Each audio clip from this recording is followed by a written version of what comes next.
Hola, en este video voy a hablarles brevemente sobre la cooperación entre cooperativas en sus diversas formas, basándome en el libro Cooperativism at Work que coordiné y escribí en parte y que fue publicado por Routledge en febrero de 2026. Recibió menciones positivas por parte de algunos economistas clave, como por ejemplo Tomás Piketty. Cuando se habla de cooperativas, lo primero que suele venir a la mente es una cooperativa individual, concreta, como una cooperativa de trabajo, una cooperativa agrícola o una cooperativa de consumo. Pero detrás de esta realidad existe una estructura organizativa mucho más amplia y muy sofisticada, establecida entre las cooperativas y que probablemente constituye uno de los principales motores de su desarrollo. Esto explica en gran parte cómo y por qué hoy en día hay más de 3 millones de cooperativas en el mundo, incluidas más de 300.000 cooperativas propiedad de sus trabajadores. ¿Por qué se estima que el empleo cooperativo representa actualmente alrededor del 10% de la población activa mundial y incluidos unos 15 millones de trabajadores en cooperativas propiedad de sus trabajadores? ¿Y por qué las cooperativas representan una parte considerable del PIB en muchos países como el 7% en Francia o Alemania, más del 8% en Italia o el 18% en Nueva Zelanda?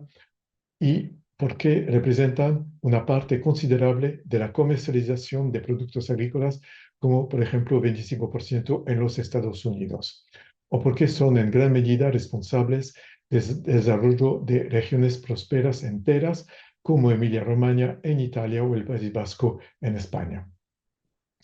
Esta realidad intercooperativa se rige por el sexto principio cooperativo de cooperación entre cooperativas y tiene que ver con un nivel meso, es decir, una dimensión económica intermedia entre el nivel micro de las cooperativas como empresas individuales y el nivel macro de la macroeconomía. Básicamente, la cooperación entre cooperativas puede adoptar la forma de redes, agencias, organizaciones representativas o grupos cooperativos. El libro muestra ejemplos de los 4 tipos y pone de manifiesto hasta qué punto estas estructuras han sido y siguen siendo fundamentales para el desarrollo de las cooperativas de base y cómo interactúan entre sí en un conjunto coherente. Primero, las redes entre cooperativas suelen ser la primera etapa en la evolución de la dinámica intercooperativa. Las redes suelen generar gradualmente organizaciones representativas, agencias o grupos empresariales.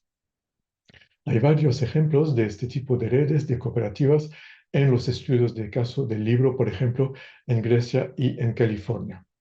Las redes entre cooperativas o entre los promotores de cooperativas basadas en el aprendizaje mutuo es la forma en la que se fueron elaborando gradualmente los principios cooperativos a partir del siglo XVII o incluso antes. Y es también de esta forma que gradualmente se formó el propio movimiento cooperativo a nivel internacional.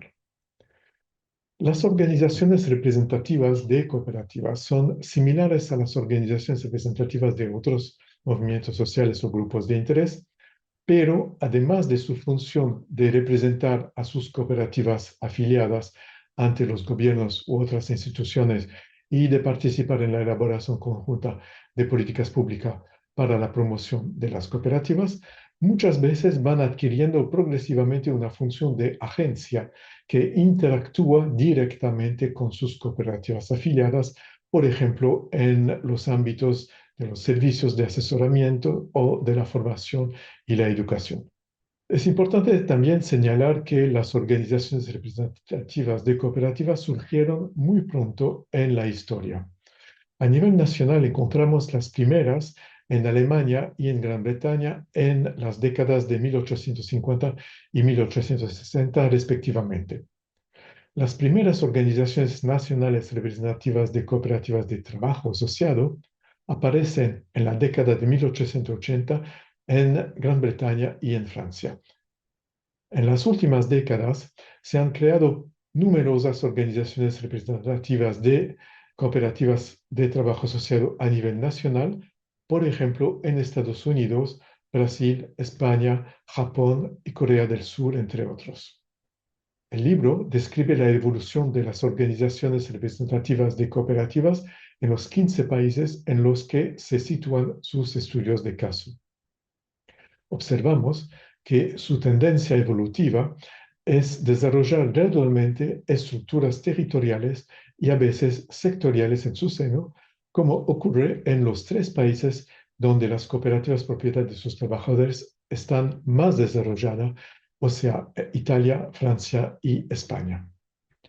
Siempre en el ámbito de las organizaciones representativas, pero esta vez a nivel internacional, la Alianza Cooperativa Internacional, o ACI, fundada en 1895 tras 3 décadas de intentos previos y de trabajo preparatorio en red, una de las primeras organizaciones representativas internacionales de cualquier movimiento o grupo de interés.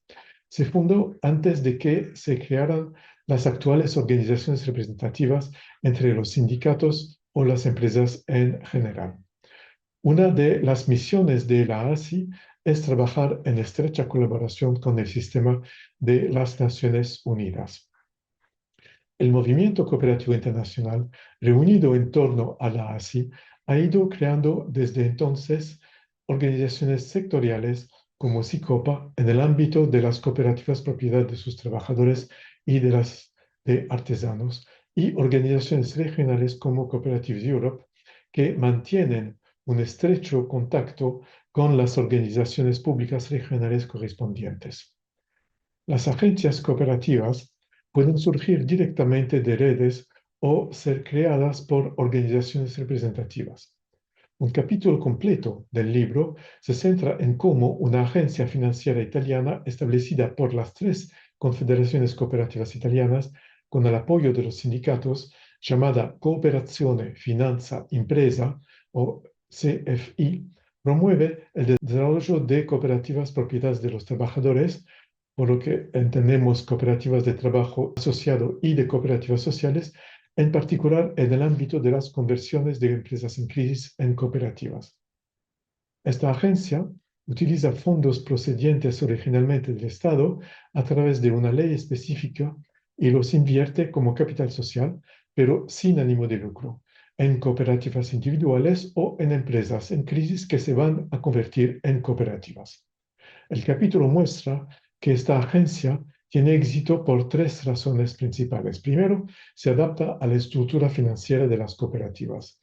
2, tiene un efecto multiplicador muy elevado tanto sobre los socios de las cooperativas como sobre las instituciones financieras. Y 3, proporciona no solo fondos, sino también conocimientos especializados y asesoramiento vital, lo que reduce considerablemente la tasa de fracaso y, por lo tanto, garantiza la sostenibilidad financiera de la propia agencia, que básicamente puede ahora subsistir con sus propios fondos, reinvirtiéndoles una y otra vez. El Estado sale ganando en todos los frentes porque las empresas en quiebra que se transforman en cooperativas exitosas en general acaban pagando impuestos que superan con creces el dinero público invertido originalmente.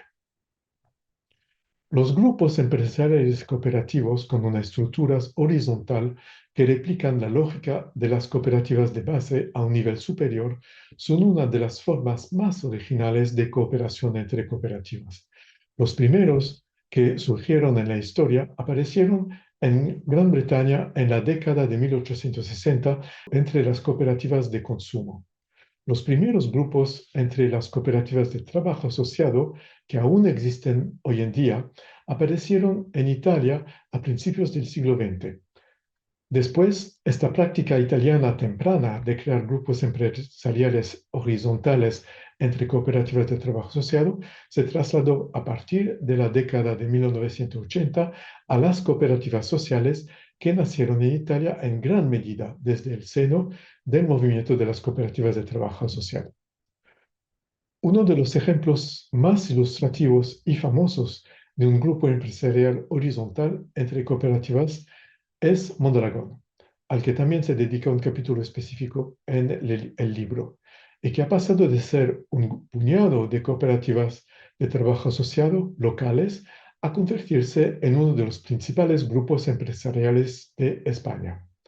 La estructura del grupo mantiene la lógica horizontal de las cooperativas y ofrece diferentes niveles empresariales, desde las cooperativas de base individuales hasta la estructura central del grupo, con estructuras intermedias entre ambas. La estructura del grupo cooperativo proporciona escalas empresariales importantes en los ámbitos de las finanzas, la formación y la educación, la I+D, la internacionalización, etc. También es interesante observar que un grupo como Mondragón puede tener un efecto de promoción a su alrededor. La mayoría de las cooperativas del País Vasco español no forman parte de Mondragón, pero el modelo de Mondragón ha contribuido indirectamente a promover las cooperativas en esa región, que se ha convertido en una de las de mayor densidad de cooperativas del mundo y también en una de las de mayor nivel de igualdad del mundo, considerando que las cooperativas promueven la igualdad, al tiempo que también es una de las zonas más industrializadas de España. Todas estas estructuras de nivel meso entre cooperativas son, al igual que las propias cooperativas, democráticas, autónomas del Estado o de otros actores y no especulativas. Actúan en coordinación entre sí en un conjunto coherente y son uno de los factores clave de la resiliencia y el desarrollo de las cooperativas en todo el mundo. Este tema de la cooperación entre cooperativas y del nivel meso se analiza con mayor profundidad en el libro Cooperativism at Work.